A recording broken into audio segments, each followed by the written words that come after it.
to the cloud. All right, hey everyone, this is Antoine Williams, as you all know, co-founder of the Advancement League, and we're kicking off another Insider Call as part of our career series. Today, we have Natasha West, who is an expert resume artist, resume philosopher, to help you better understand how you can maximize your resume, maximize your career potential, job potential. And for some of you that are thinking about transitioning to the entrepreneurship world, maybe some benefits there. So Natasha, happy to have you. Thank you. Thank you so much. I'm happy to share any tips, any advice, the real, that a lot of people don't get, coming through school and stuff like that. Like it's just not a formality. And so just being able to do this and help others advance in their career, I'm happy to do it. So thank you. Fantastic. So we're here today because my co-founder, Alex, posted something on LinkedIn.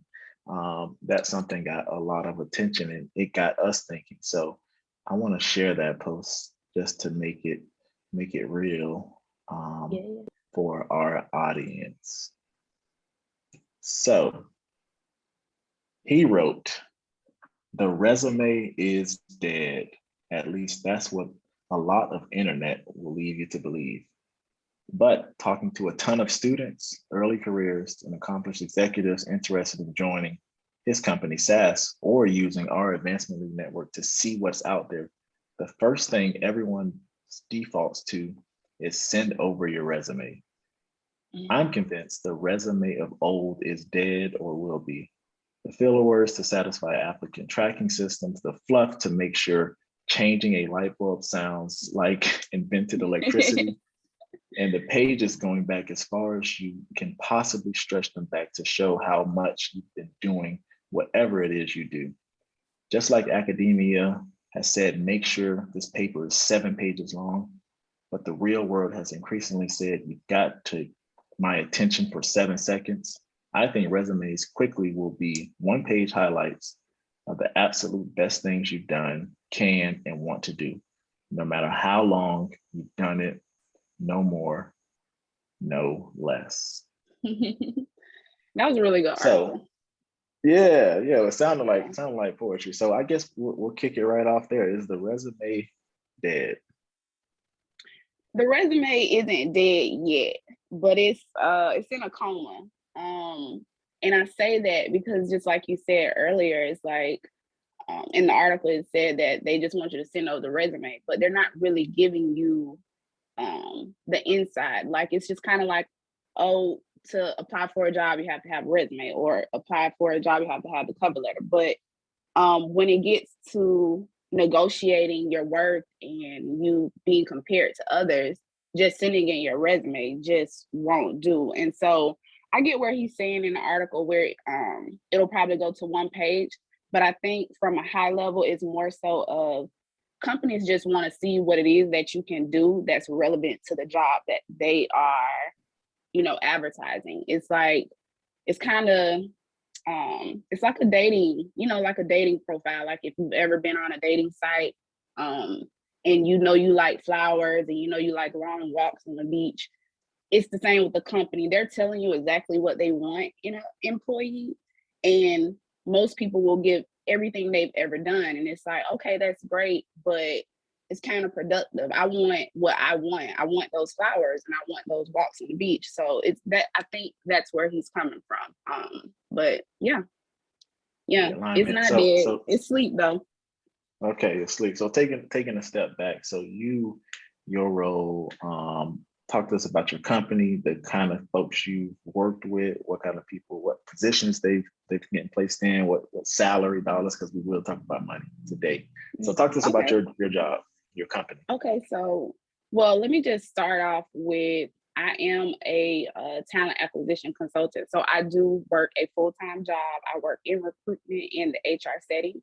And I work in all industries. So corporate, you have your smaller firms, healthcare industry, that's one of the top. I've also done engineering, IT, anything you could pretty much think of. And I've also worked university setting. So I've taught professional development, and I've also taught healthcare organization and administration. And I say all that to say is that's why I'm credible and why I am a professional resume writer, because I've seen so many resumes. I think I've seen thousands of resumes in the last 7 or 8 years. And these are really amazing people who have, spent all this time getting their education. They pretty much worked themselves up from college to, wherever they are now, but they just simply do not present themselves well on a resume. And it's not their fault because they don't know. These things that I know is because I've actually sat on the seat. I've actually read these resumes. I'm the one calling these people, interviewing them. I'm negotiating the salaries. And so just to answer your question, when it comes to a top tier resume, that is the only thing a company has to qualify you until they meet you. Even when they, met you for the interview, they still don't know what you're capable of. And so when it comes to your salary, being able to provide contributions and value over responsibilities, which is usually what the job description would list, makes a huge difference. And I find that over 70% of my clients and just people that I've seen who have applied to my jobs, and I currently work at Kaiser, which is one of the hugest, healthcare systems that employs people all across the nation. I've seen so many people who just don't have the things that we're looking for, but they are qualified. And so when they're asking for that 120K or that, that job that's, hitting that 6-figure, it's hard for us to honor that. And so I'm having to go back because, of course, I'm an advocate for the company, but it's a win-win when a candidate gets the job, right? So I'm constantly asking them, hey, add this in here. I'm trying to pull out their strengths and their weaknesses so that we can actually present those on their resume. And then when you get time to negotiate those offers, you can do that because you have proof on that resume. So I hope I answered your question, at least part of it.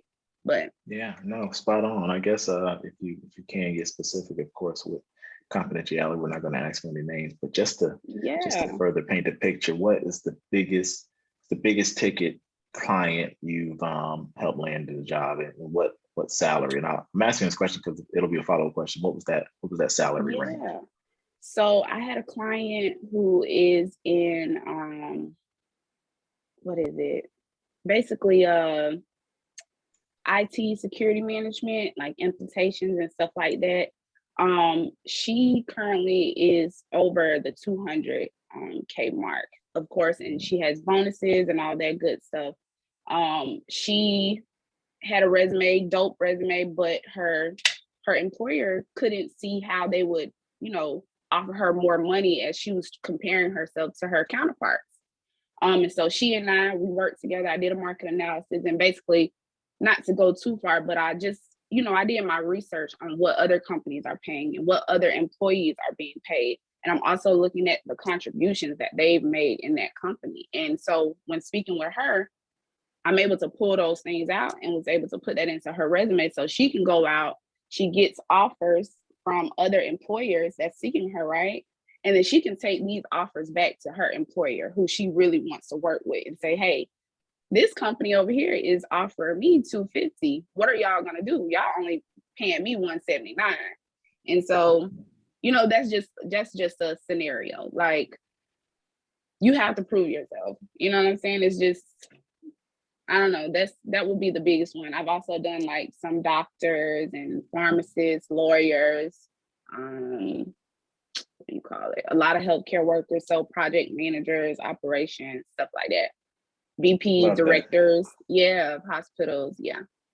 One of the things that we always talk about in our ecosystem is doing the research and advocating for yourself. I love that you mentioned market analysis because we're talking today, but when it comes to money and when it comes to speaking up for yourself, there's always this hesitancy, at least from my personal experience, regardless of where I've been in my career, and from talking to folks. It's like, should I ask for more money? Are they going to take it the wrong way, etc.? So the question is, when you get that first offer, should you ask for more money? Absolutely. Absolutely. If you know that, if even if a company goes in and say, hey, this is what our budget is, okay, cool. Your budget is that, but you can negotiate other things. So you want to negotiate like your title. You want to negotiate, and when I say title, maybe your title is just like a director, but put senior director. So this is going to make you more marketable for, when you get ready to move again. But you can negotiate, you want to negotiate something, benefits, your paid time off, your title, even where you sit. They may want you to come in 5 days a week, but now everybody's like hybrid or remote. You can negotiate seating or where how often you come into an office. So always ask for more. I say whatever the base salary is, you want to ask for at least 3 to 5% more. And depending on the position, I always say just ask for 5K. So Love that. Absolutely love that. And yeah. love the specifics. I'll give an example that really hits home for me. I was in a role, it was a 2-person role. We were growing as an organization, and my counterpart left. So I took over their responsibility, asked for my money, said it wasn't possible. To your point, reached out, did research, and ended up getting that same amount that I asked for, but in the form of a gas stipend because I was driving to these different sites, etc. So just to your point around always asking, it's about the money, but you also have to get creative, the title, etc. I think that is a gem, and something that we need to write down 10 times. Yeah, well, I think too, for a lot of people, you're so anxious and you're so happy to even be considered for a position. Like you don't want to put yourself out of the running because you know that there are other people, after the job too. And you feel like, well, if I don't accept this, then they're gonna get someone else to do it for cheaper. But truthfully, companies love when people know their worth and they know what it is that they want, because that means that they're going to be dedicated, they're going to invest their time. And then when that person is not operating to the standard that, that salary or whatever those expectations that were set, then it's no surprise when they're trying to put you out. But always ask for more. It's just a clear sign of like, this person is quality and they're not just going to take anything. So yeah, ask, do it. Yeah. So now I ask this question just because of the state of the union, the world. You've heard terms like the Great Resignation. I know in my departments and my colleagues, vacancy rates are 2x where they were 2-3 years ago. So it's being increasingly tough to bring in talented clients. So to your point earlier, just a question. I'll give an example. In the real estate world, I just bought a home, and my real estate agent continued to tell me that it is a seller's market, meaning that folks that have the homes are in control, and the buyers, etc. So when you think about employers and employees, who's in control right now? Definitely employees. It's the employees. Yeah.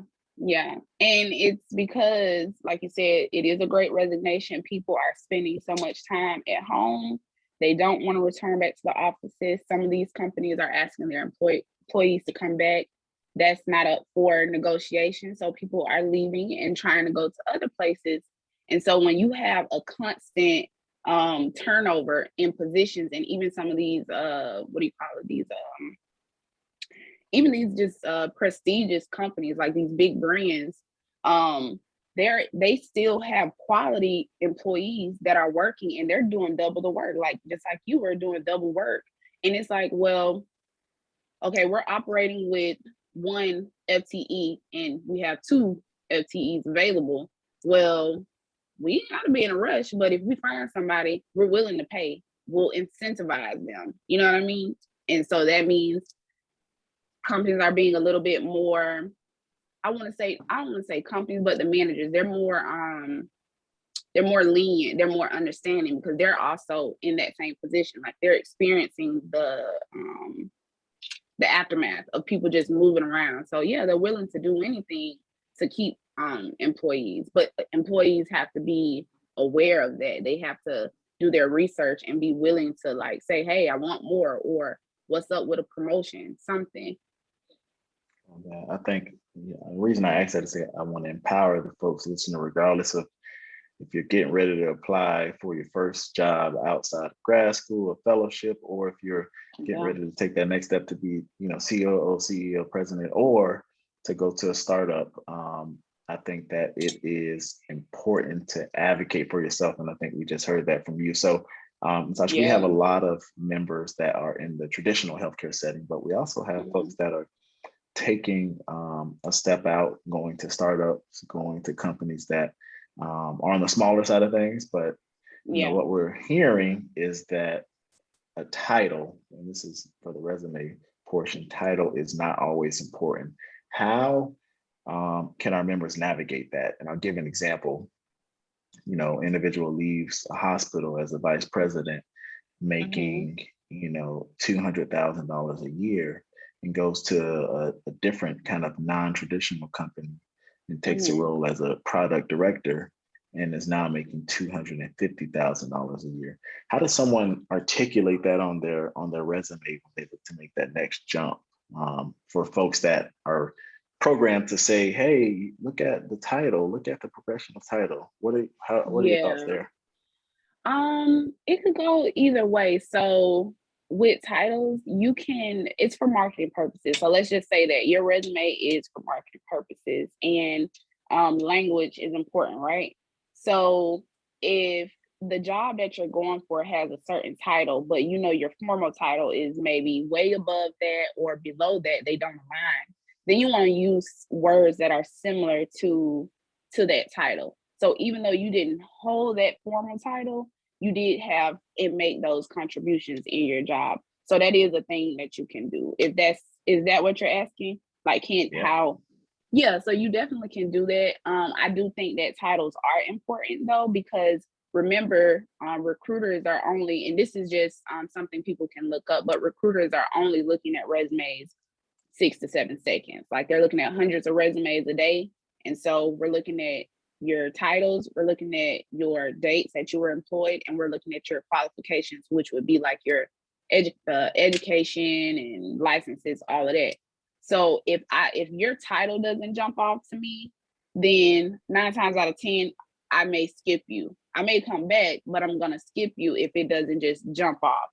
So I say always match the titles based on what you're going for. So even if you was a VP, you don't want to give up your VP title to a recruiter or a hiring manager that's not truly trained to identify talent and can actually peel back, then they will count that against you. You know what I mean? Like, they won't be able to say like, okay, well, this person may be trying to change directions or whatever. They know that you're qualified, but they're going to think, wow, this person is overqualified or something like that. And you don't want to be discriminated against, because remember, we're working with humans, and that's just the real humans working with computers, making it easy. But yeah, so human error and time. Everyone's busy, so I think you touched on some important points. People are busy. Everyone's not trained the same, so you have to look out for yourself. So, great answer. I want to transition to questions. I know you've worked with some of our members, so shout out to them. But we have some questions from our members, and the first question is actually from an employer. And this question is simple. Looks like she's new in her role and looking forward to connecting with an individual like yourself. So the first question is, are you willing to connect with this individual that has some questions about recruiting and universities and bringing on diverse talent and all that good stuff? So I would love to make that connection again. Is that something that will work for you? Absolutely. I will be willing to help anyone you send my way. That's what I do. Love it. So next question, and this may be a direct follow-up from how we kicked off things, and that is, 1-page or 2-page resume, does it matter? No. So right now it doesn't matter, but 2 pages would be the limit. Anything after that, that means you're not keeping it relevant or tailored. Like, you're trying to do too much. So 2 pages is the limit. Answer this one around salary. You said always negotiate. This one is for someone that is currently in an internal role. So organization really wants them. The organization also knows how much they make. So they're worried that they will be lowballed. Any general advice for internal candidates that are qualified and wanted, but we all know it's easier to go somewhere else and ask for a random number as opposed to internal. Any thoughts there?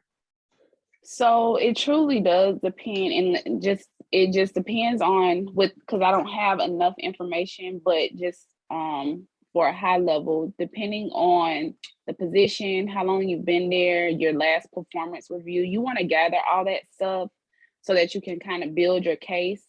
Unfortunately, I don't know why companies are like putting their internal candidates on this ceiling, but I always recommend put your resume out there. Like I said, with one of my highest earning clients that I've worked with, we did that market analysis and we found out that she was being underpaid. And so it's just one of those things where people don't want you or want to keep you around or do better until they see others wanting to do that for you, right?